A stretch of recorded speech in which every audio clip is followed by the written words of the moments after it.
hablamos de la Escritura, me parece que dentro de nuestra perspectiva cristiana debemos colocarlo siempre bajo un signo teológico. Vamos a hablar, pues, primera cosa, muy pocas palabras, de muchas que se pudieran decir, sobre la importancia de la palabra y de la palabra escrita.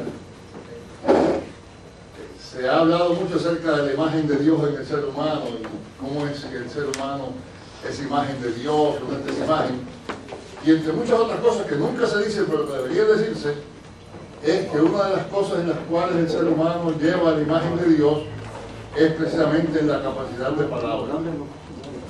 Nuestro Dios es un Dios que habla. Y el ser humano es un ser que habla.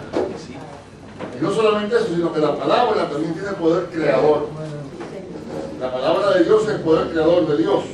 Recuerdan ustedes allá en el Génesis que dice Dios dijo y fue. Lo que Dios pronuncia salta a la existencia, nada más que por el hecho de que Dios lo dice. Por eso cuando dice allá en otro lugar que la palabra de Dios no volverá vacía, sino que hará aquello para la cual fue enviada, no quiere decir únicamente que cuando usted predica alguien va a oír. Quiere decir que algo sucede, que la palabra misma es activa, que la palabra está haciendo algo. Y en el Nuevo Testamento pues empieza ya el Evangelio de Juan diciendo que el principio era la palabra. El verbo es lo mismo. El principio era la palabra y todas las cosas por la palabra fueron creadas. Nosotros los seres humanos tenemos también el poder de hablar. Y aunque, gracias a Dios, no todo lo que decimos acontece. Gracias a Dios nuestra palabra no tiene el poder que tiene la de Dios. Sí tiene cierto poder. Cuando usted dice, usted crea, de alguna manera. Usted crea relaciones. Cuando usted habla. Usted crea nuevas verdades. Si usted le dice a un muchacho todos los días que malo es y que sinvergüenza es y que mala clase es, va a ser mala clase. Porque su palabra va haciendo algo, su palabra va construyendo lo que usted dice. Con su palabra usted crea nuevas maneras de entender las cosas.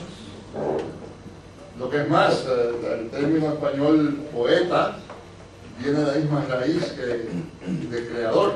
Es decir, la raíz griega que realmente quiere decir el creador, el dios del poietes, y el poeta es el que crea.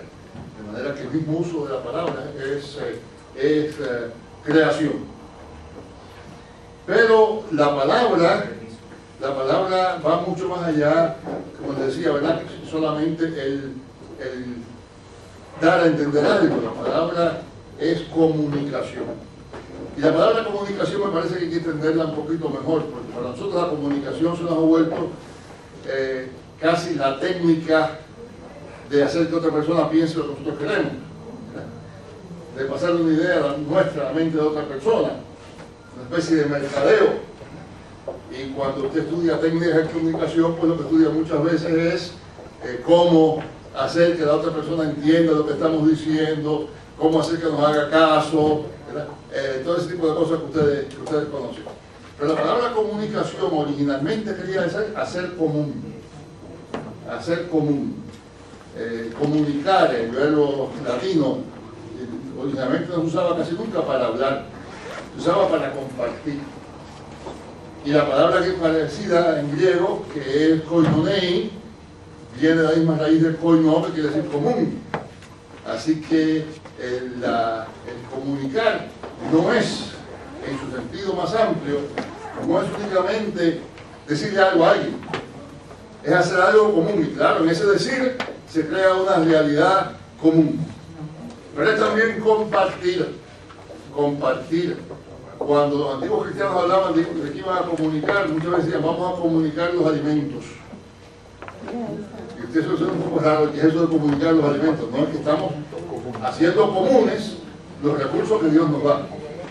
Y lo mismo la comunidad es una comunicación, un hacer común, un comunizar, si usted quiere, de todo lo que tenemos. Bueno, ahora, eso quiere decir que cuando verdaderamente se comunica, también se entrega a uno mismo.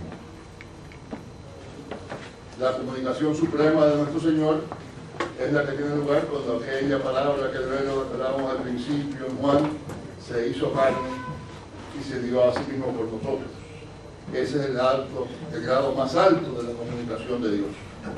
Y la comunicación nuestra también, en cierta medida, cuando es buena, es un entregarnos, es un darnos.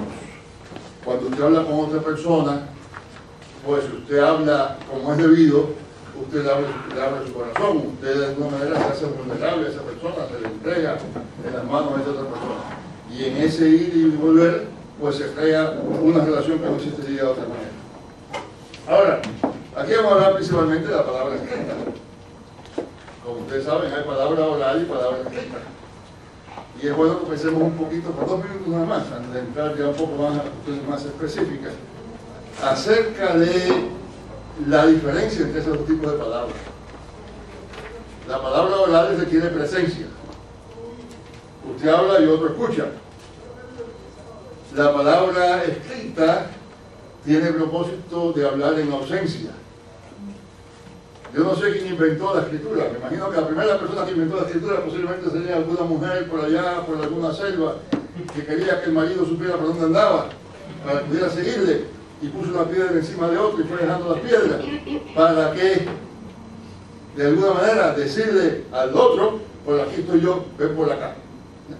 Y esa es la forma primitivísima de la escritura. Cuando usted de alguna manera, usted decide dejar una huella a propósito para que otro la siga. Usted decide de alguna manera dejar un mensaje que va a ser válido todavía cuando usted está ausente. Y de ahí, claro, de aquellas primeras 2 piedras puestas en una loma, pues se pasó después a los ideogramas, y a los jeroglíficos, y a los alfabetos, y a la imprenta, y a la comunicación cibernética, y al text messaging, y todo ese tipo de cosas que ustedes saben, ¿verdad? Pero en parte, la palabra escrita tiene el propósito de estar presente cuando usted está ausente. De alguna manera, usted hacerse presente en su ausencia.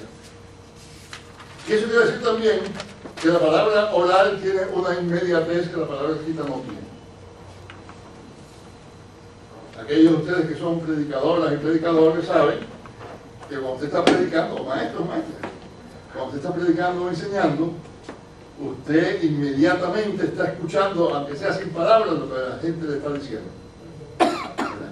Si usted ve que están haciendo así, usted sabe, usted ve que están haciendo así, pues eso quiere decir otra cosa también. Usted escucha la respuesta de la gente en esa palabra, aun cuando sea un monólogo. Claro, si es diálogo más todavía. Pero usted recibe esa respuesta. La palabra escrita no.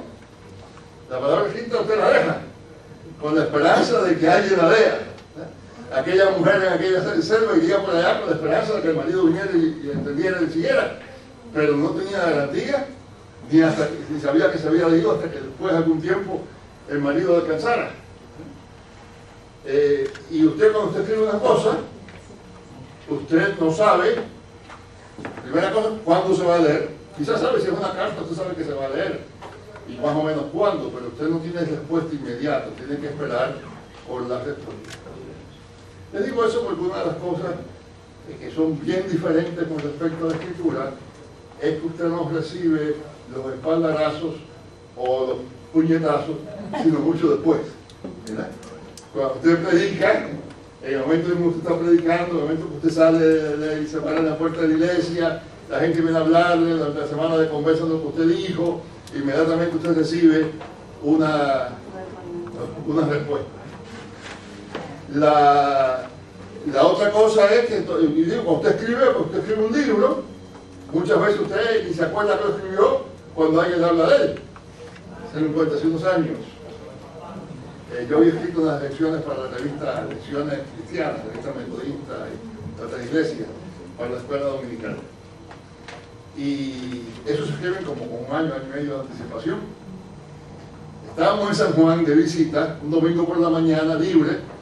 Estábamos en el viejo San Juan y dije a mi esposa, vamos a ir a la iglesia, a ir a la fortaleza para ir al culto y estar con ella y adorar ahí. Y llegamos a la hora de la escuela bíblica, estaba dando la escuela bíblica.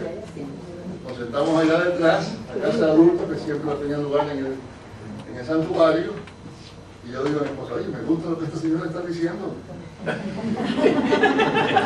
Mira, está bueno eso.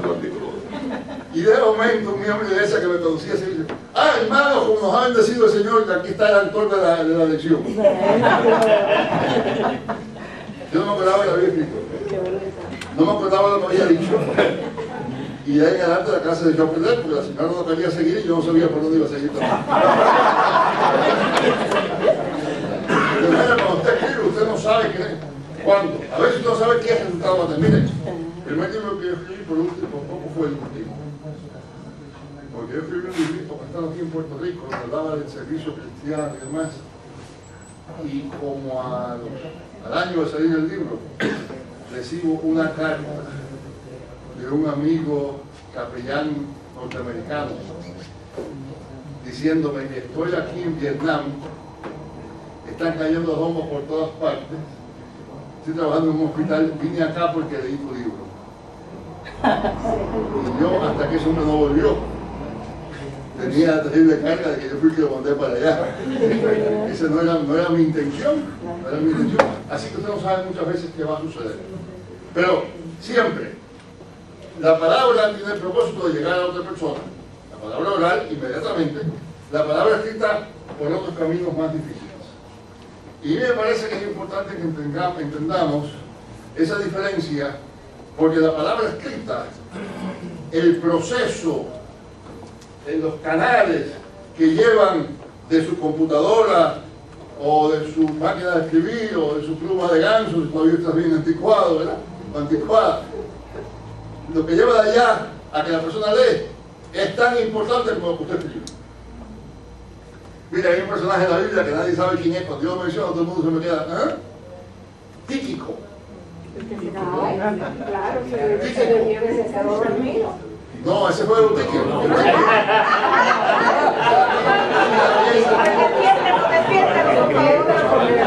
Despiértalo, por favor. Ese otro es el ejemplo de lo que pasa cuando la palabra no comunica. Se quedó dormido y pagó. No, Tíquico es un individuo que se menciona en algunas cartas de Pablo al final, porque es el que lleva la carta. Y el pobre Tíquico nadie se acuerda de él. Pero si no fuera por Tíquico, Pablo tuviera escrito ni una sola carta. Porque no hay por qué escribir la carta a los colosenses de manera que se llegue a Colosas. De manera que en el proceso de formar el Nuevo Testamento, tan importante es Tíquico como Pablo. Y hay Tíquico como símbolo, ¿verdad?, del proceso de publicar la cosa, de darla que llegue a su lugar de destino.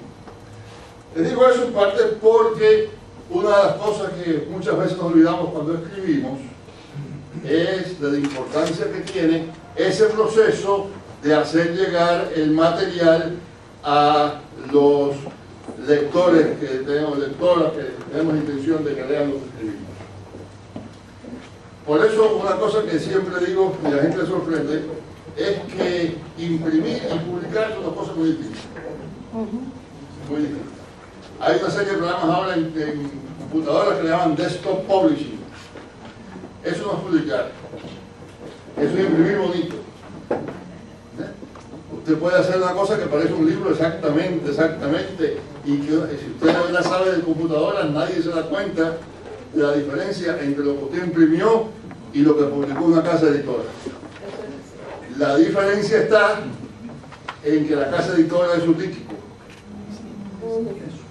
Y usted puede escribir su libro y imprimirlo muy bonito, con estos publish, yo que sé qué, y almacenarlo en el garaje, y usted no publicó nada, usted imprimió. Publicar es dar al público. Y uno de los elementos importantes en el proceso de escritura es eso de hacer que una cosa se publique. De manera que parte del tiempo, yo voy a hablar un poquito también de escribir mismo, pero parte de lo que me interesa que tengamos bien claro es esa importancia de ese proceso de publicación y entenderlo. Si ese libro se vende por 10 pesos, lo más probable es que ese libro le costó a la casa imprimirlo 2 pesos. Es decir, el papel y la tinta y la impresión de este libro son 2 pesos.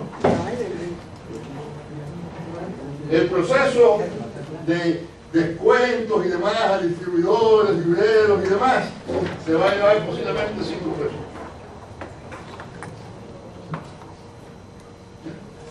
Le queda a la casa editorial todavía 3 pesos más. De esos 3 pesos, una parte es para el autor, que en este caso el libro le pertenece a la asociación, a la ETH, así que el dinero va a la ETH. Y eso puede ser, vamos a decir, 1 peso. Y la casa editorial todavía invierte 2 pesos más en anuncios, overhead y todas esas cosas. De manera que se va a encontrar la diferencia entre imprimir y publicar.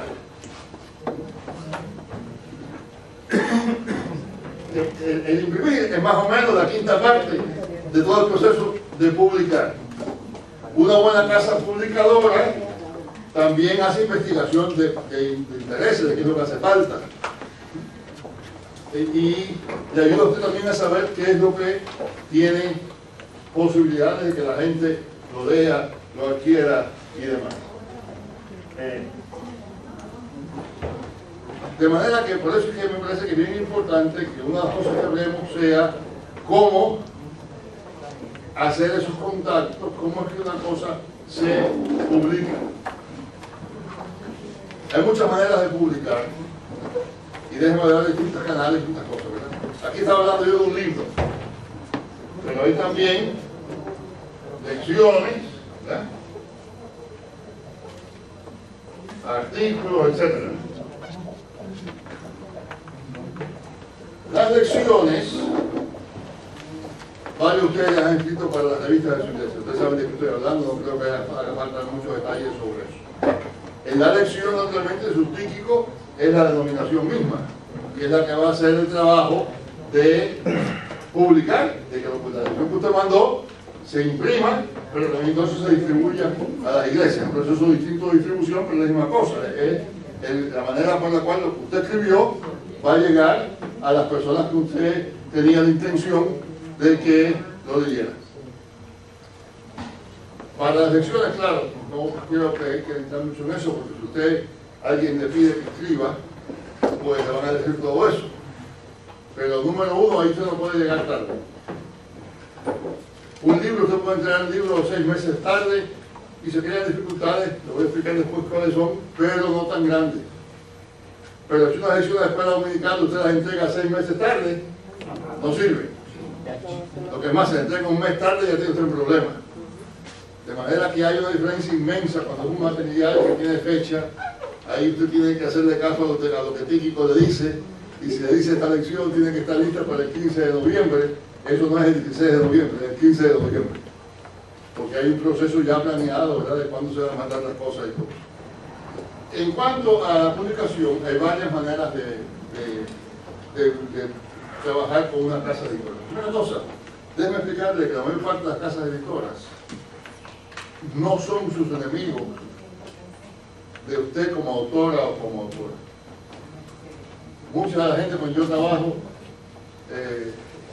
sobre todo personas recién graduadas que quieren publicar la tesis o lo que sea, no, esa gente me está fastidiando mucho. Piensa de otra manera. Esa gente necesita su manuscrito.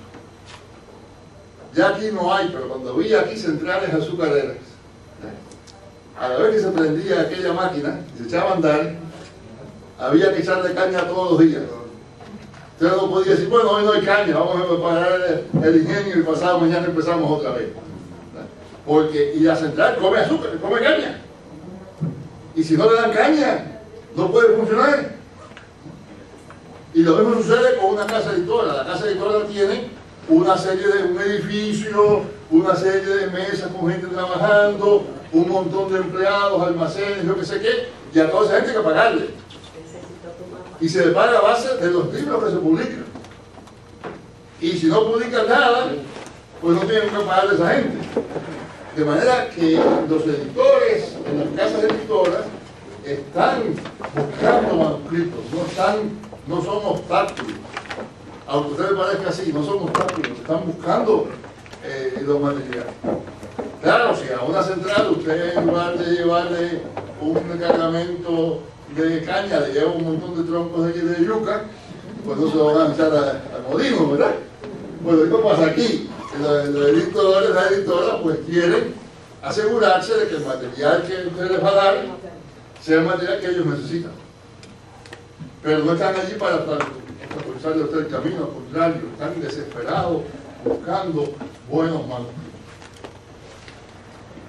Otra cosa que ustedes van a intentar saber, casas editoras grandes, el 80% de los libros pierden dinero. El 80% de los libros pierden dinero. Ganan dinero el otro 20%. Ese otro 80% lo publican la mitad o poco más de la mitad pensando que van a ganar dinero, que es como una lotería, a ver qué pasa. Y la otra mitad lo publican sabiendo que son libros que no van a dar dinero, pero los van a tener trabajando. Y les hace falta. De manera que la casa editora no está allí para obstaculizarle a usted el asunto y le van a mandar a usted un montón de preguntas y todo eso. Esas preguntas no son como una especie de carrera de obstáculos que tienen que saltar. Son maneras de ellos asegurarse de que lo que usted está mandando es la caña que ellos mueven, ¿verdad? Y no otra cosa diferente. La casa editora también conoce del mercado. Y aunque no nos guste, la palabra escrita del Ministerio, la palabra escrita también tiene una dimensión económica que hay que respetar. Muy pocas casas se pueden dar el lujo de vender, de publicar libros por publicarlos. Tienen que, de alguna manera, sacar las cuentas y las cuentas salgan bien y la casa pueda seguir siendo factible. Eso quiere decir que todo el factor de ellos saber cuál es el mercado es bien importante.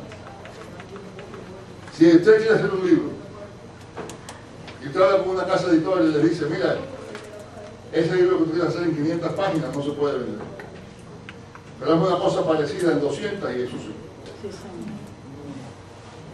Eso no es porque ellos están encaprichados en que el libro tiene que ser de 200 páginas, es porque ellos conocen, o se supone que conozcan el mercado mejor que usted, y saben que la gente que va a comprar ese libro posiblemente puede comprar un libro por tanto dinero, pero no por más cuánto. O que esa gente le va a dedicar a ese libro tantas horas y va a ver tantas páginas, pero no más cuántas páginas. O que la gente que compre los libros de ellos, ese libro que otra casa puede venderlo, hacerlo de 500 páginas, pero la gente que compra los libros de ellos, compra por general libros de 200 páginas.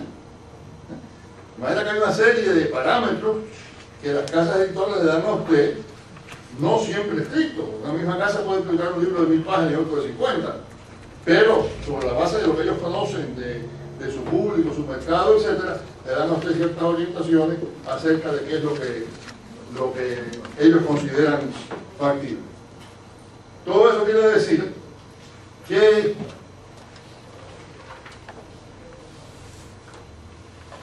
una de las peores maneras que hay de escribir es escribir el libro y después buscar que se lo publique.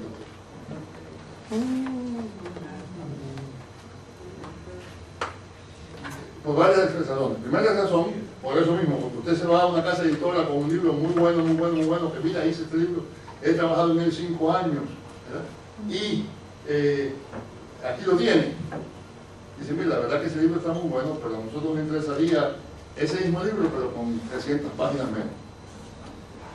O ese mismo libro, pero en lugar de ir dedicado a los jóvenes de 18 años, a los jóvenes adultos que están formando familia. O ese mismo libro, un ángulo distinto. Y usted podía, con la misma facilidad, haber hecho el otro. Pero ya usted hizo este.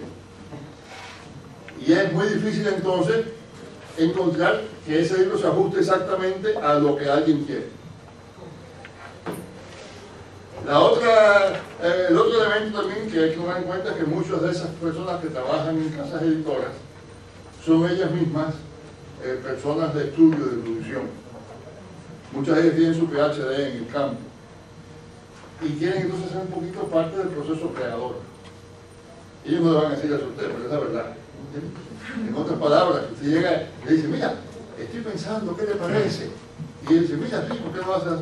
Y tú empiezas a conversar La otra persona es parte de ese proceso creador y usted está también llenando algo de su necesidad psicológica que ella tiene de también usar lo que sabe y no ser nada más que una especie de corrector de estilo o lo que sea. De manera que hay muchas razones para, tan pronto como usted sabe lo que usted quiere hacer, empezar a hacer los contactos con las casas editoras. Ese contacto puede empezar con una carta, con una conversación, pero a la postre debe llevar a una cosa que se llama una propuesta. Yo no voy a hablar de propuesta porque más adelante Pablo le va a hablar sobre cómo se hace una propuesta. Pero esa propuesta es un elemento fundamental en el proceso de publicar un libro. En algunos casos, si ya usted es persona conocida, pues usted puede llegar y decir a una persona, mira, tengo un libro sobre tal cosa, ¿te interesa? Pero eso por lo general es más difícil. Lo que es más, la mayor parte de las casas editoras, antes, ahora ya no porque se lo manda usted por el correo electrónico, pero antes decían usted, si usted manda un manuscrito, por favor, mande un sobre con los sellos que hace falta para devolvérselo. Porque es más probable que se lo vamos a devolver. No dicen eso, pero eso es más probable. Si usted quiere que devolvamos el manuscrito, mande un sello, un sobre con los sellos. Y eso da idea de lo que pasa cuando usted manda el manuscrito. Algunos sí, pero en su enorme mayoría, pues no se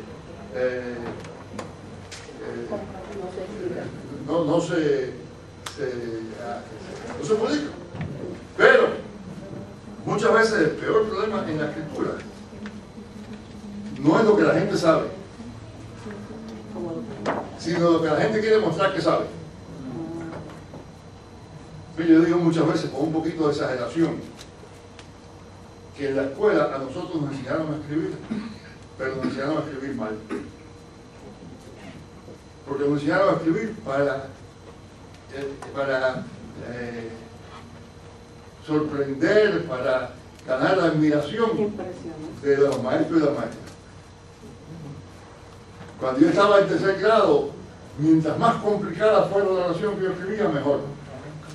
Porque mira, sabe usar paréntesis, sabe los signos de puntuación. Y mira, una oración de 10 líneas de largo y todo está correcto, qué maravilla. Y eso fue lo que me enseñaron. Y así seguí toda la vida.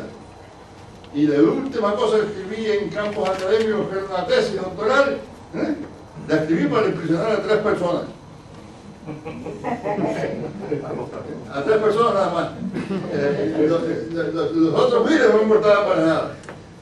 Claro, pasé un susto porque yo escribí una tesis sobre una cosa que yo pensé que nadie sabía nada donde yo estaba en los Estados Unidos. Y cuando termino mi tesis, me dice, esta tesis tiene que demorar un poquito porque la mandamos a Roma para que le hagan unos teólogos en Roma. Yo me quedé, pasé como 2 meses muerto de susto, pero bueno, eso es otra cosa. Pero la escribí para impresionar a 3 personas. Entonces usted toma esa tesis, que está fantástica, y se puede hacer un libro sobre eso ahora. Y usted cree, cambiar el título, pues ya es un libro. Y cuando usted le mande eso a una casa editora, le va a decir, bueno, esto lo van a leer 3 personas. Quizás 5, 10. Pero no. De manera que lo más importante es escribir para comunicar. No escribir para mostrar lo que usted sabe. Eso quiere decir varias cosas. Primera cosa, que la audiencia es de primera importancia. La otra cosa es que ahora, por lo general, antes no se hacía eso, por razones de ética y demás, pero ahora se considera perfectamente legítimo mandar una propuesta a más de una casa. Siempre y cuando usted se lo haga saber a todos los participantes. En otras palabras, antes cuando yo estaba empezando a escribir, los editores decían, mira, mandarle una idea a varias casas es como estar enamorando a 3 muchachas a la vez y prometiendo el matrimonio a todas. Y cuando uno te diga que sí, vas a tener que oír cómo das la cara a los otros. Bueno, pues lo mismo pasaba en esa época. Decían, no, usted mándele el manuscrito, la propuesta a un lugar y se dicen que no mande la otra. Eso ha cambiado radicalmente, entre otras cosas, porque las casas están demorando mucho en responder. y entonces no, usted no puede mandarle y esperar 6 o 7 meses a que le conteste para entonces mandar la otra. Así que ahora se considera bastante aceptable mandarle la misma propuesta a 3 o 4 casas. Así que aún la misma propuesta, las casas tienen cuidado de no robarse la idea porque saben que hay otros colegas que están recibiendo la misma. La audiencia. ¿Por qué que la audiencia es tan importante? Yo decía, porque nosotros nos enseñaron a escribir para una audiencia falsa. Nos enseñaron a escribir para el maestro, para la maestra, para los profesores, profesoras, que estamos revisando los trabajos, para el comité de 3 que revisa la tesis.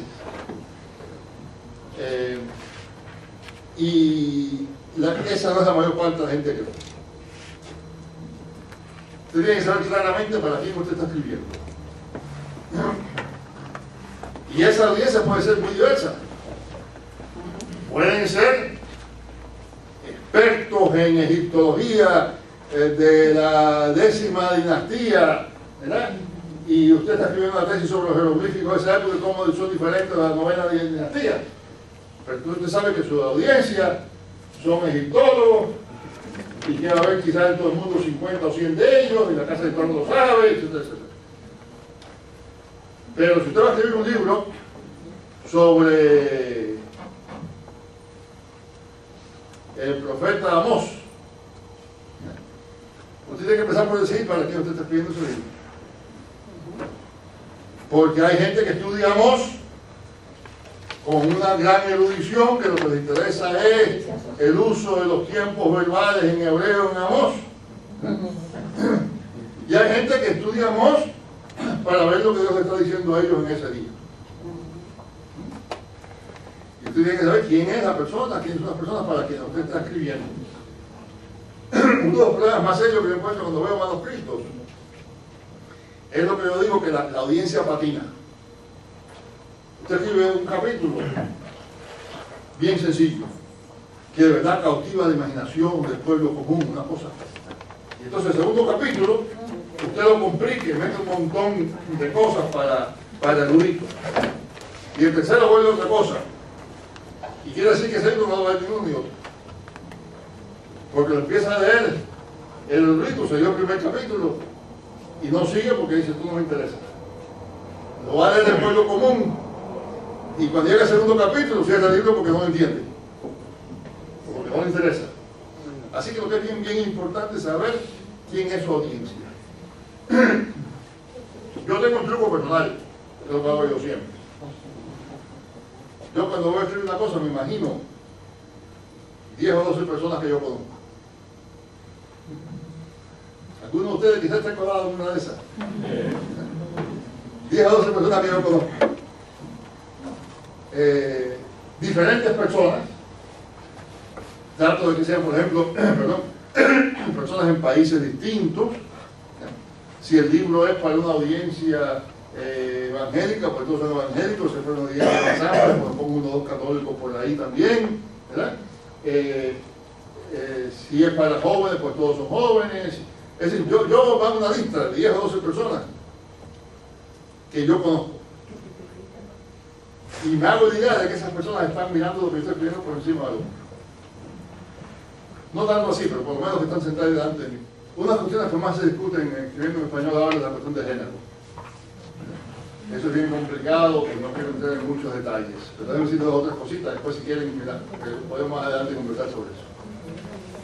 Primera cosa es que yo tengo el prejuicio de que no se debe imprimir nada que no se pueda leer en voz alta. La mayor parte de la gente cuando está leyendo, que no leen en voz alta, están oyendo las palabras. Entonces,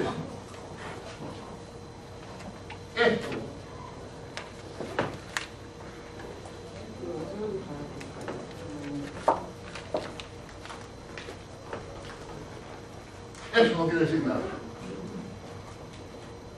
Eso, ¿cómo usted lee eso? ¿Cómo usted lo lee en voz alta? ¿Verdad? O ¿cómo usted lee en voz alta esto?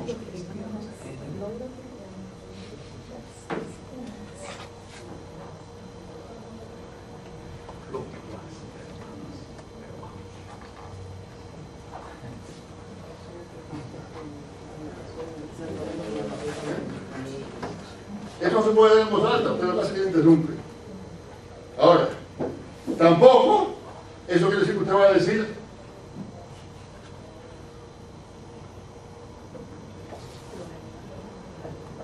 porque eso implica otra cosa también.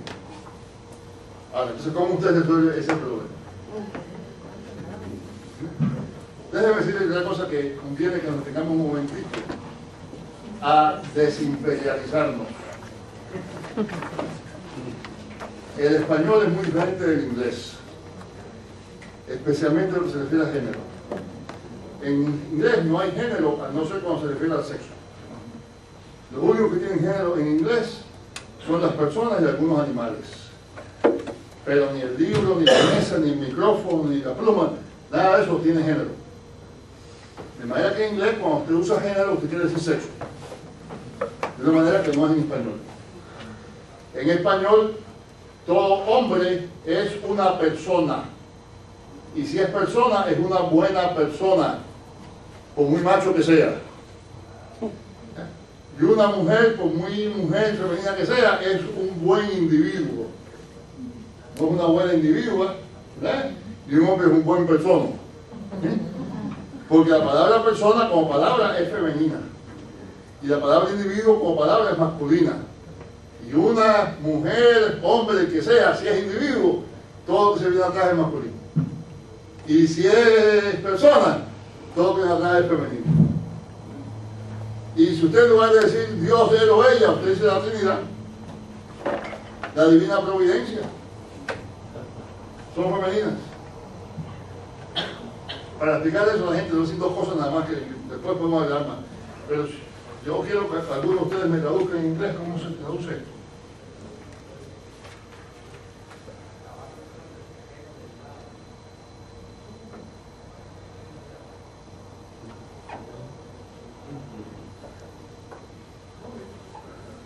Eso existe en español, incluso todo el tiempo. Femenino, masculina. Libro es una palabra masculina. ¿No lo dice así? Libro es una palabra masculina. Quiere decir que usted está usando una raíz y una diferencia distinta. Aquí también la misma cosa. ¿Cómo usted traduce en inglés patria?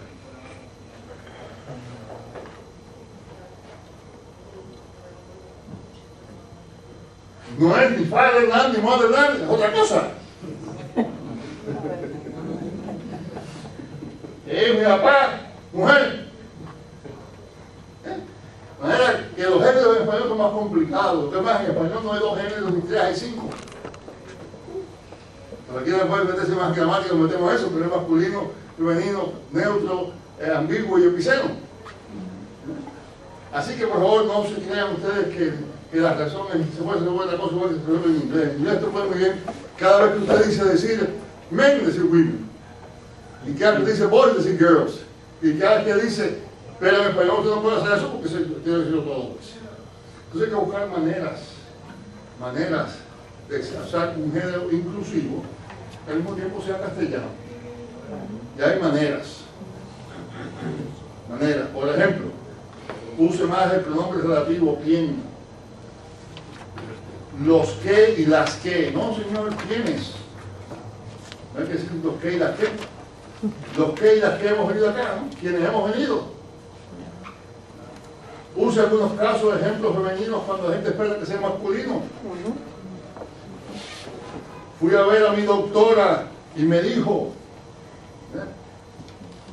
y mete una vez uno con otro para entender que ahí está incluido los dos, pero no trate usted de resolver las cosas con la facilidad con que se resuelven en inglés porque no se puede.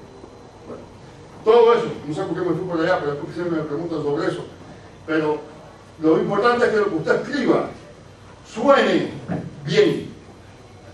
No solamente que se vea bien, no solamente usted pueda analizar eso, sino que usted sepa que la mayor parte de la gente, aunque no esté leyendo en voz alta, está oyendo las palabras. Y eso quiere decir que todo lo que usted hace cuando usted habla, debe hacerlo también cuando usted escribe en cuanto al sonido.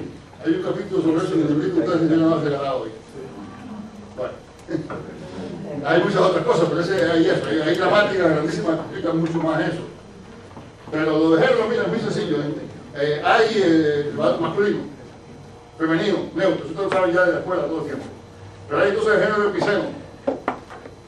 La ballena, sea macho o sea hembra, siempre es palabra femenina. Sin embargo, de chiquita, que es el vallenato, es masculino.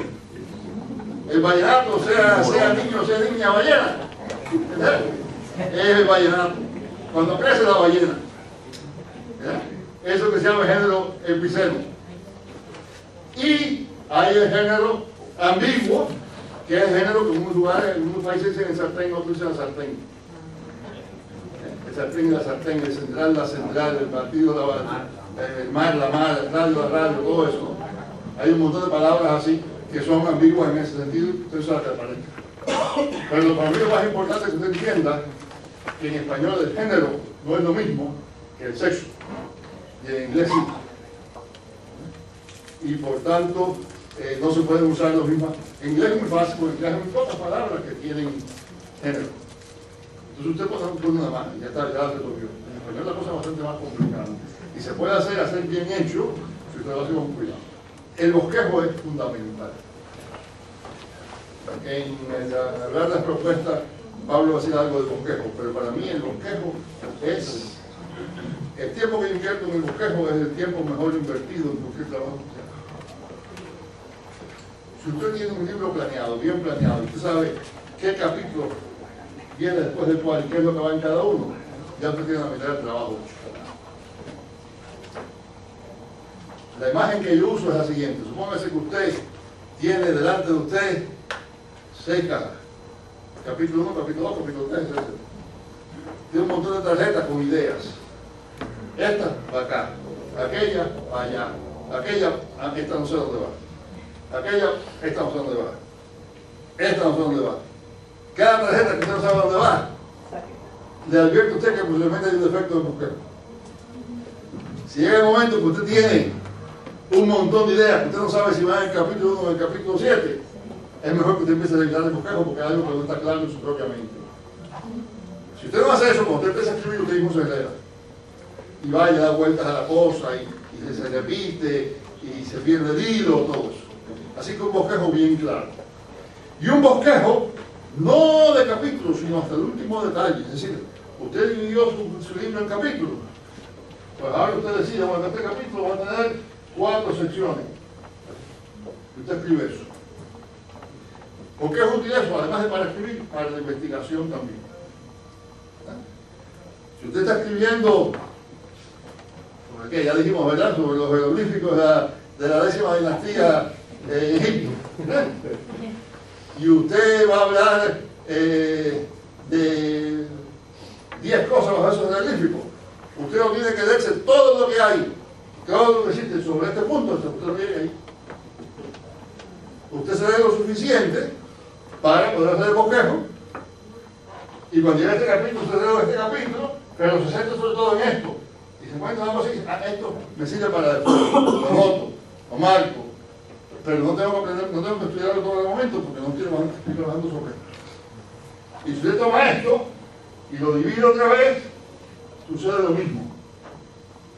Y si usted, bueno, llega el momento cuando yo estoy escribiendo, que yo voy a empezar un párrafo, yo pienso, esto es lo que voy a decir en este párrafo con esto. Eso ya no lo escribo así, lo que he escrito, pero por lo menos en la cabeza, tengo un bosquejo.